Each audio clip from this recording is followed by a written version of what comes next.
Timbog ang isang drug personality sa inilusad na drug bypass operation na pinagsamang mga kooperatiba sa Magalang Street, Doña Asuncion, Phase 4, Barangay Pampanga, Davao City, Nobyembre 9 nitong taong kasalukuyan.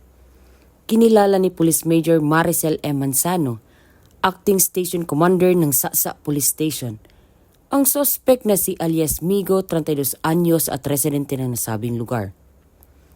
Ayon kay Police Major Manzano, naaresto ang sospek sa tauhan ng Saksa Police Station at Technical Support Company Regional Mobile Force Battalion.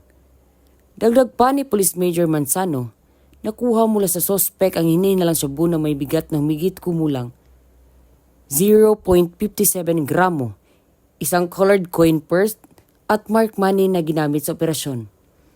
Ang sospek ay maharap sa kasong paglabag sa RA 9165 o Comprehensive Dangerous Drugs Act of 2002.